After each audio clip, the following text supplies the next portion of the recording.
একজন মুসলমান কোনো ঘুমন্ত মুসলিমকে যখন হত্যা করে, তখন যে মুসলমান হত্যা করলে সে হচ্ছে জালেম, আর যাকে হত্যা করলে সে হচ্ছে মজলুম, সে শাহাদাতের মর্যাদা পাবে। দেখুন রিসেন্টলি যে ঘটনা ঘটল ইজতেমার ময়দানে, এই ঘটনার পরে আমি তীব্র প্রতিবাদ জানাই ওই মুফতি সাহেবের বক্তব্যের। মুফতি মুআজ বিন নূর উনি একটি হাদিস বলেছেন। তিনি বলেছেন, হাদিসটি হচ্ছে বুখারী শরীফের হাদিস, ইদাল তাকাল মুসলিমানি বিসাইফাইহিমা ফাল কাতিল ওয়াল মাকতুল ফিন নার। দুইজন মুসলমান যদি লড়াইয়ে লিপ্ত হয়ে যায় তলোয়ার নিয়ে, তাহলে যে মারল, যাকে মারল, উভয় জাহান্নামী হবে। শুধু এই হাদিসটি বলেছেন, লাস্ট অংশটা তিনি বলেন নাই। তিনি বোঝাতে চেয়েছেন তাবলীগ জামাতে যে দ্বন্দ্ব হয়েছে, যাদেরকে মারা হয়েছে তারাও জাহান্নামী, আর যারা মারছে তারাও জাহান্নামী।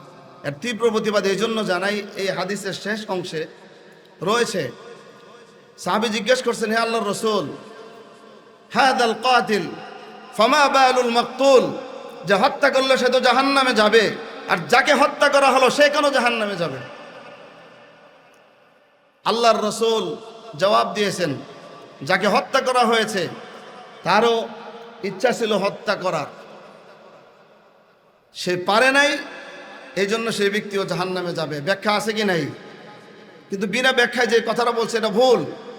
একজন মুসলমান কোনো ঘুমন্ত মুসলিমকে যখন হত্যা করে, তখন যে মুসলমান হত্যা করলে সে হচ্ছে জালেম, আর যাকে হত্যা করলে সে হচ্ছে মজলুম, সে শাহাদাতের মর্যাদা পাবে। কিসের থেকে কিসের ব্যাখ্যা দিল? আমরা জানতে পেরেছি তারা ঘুমন্ত অবস্থায় ছিল, অতর্কিত আক্রমণ করা হয়েছে।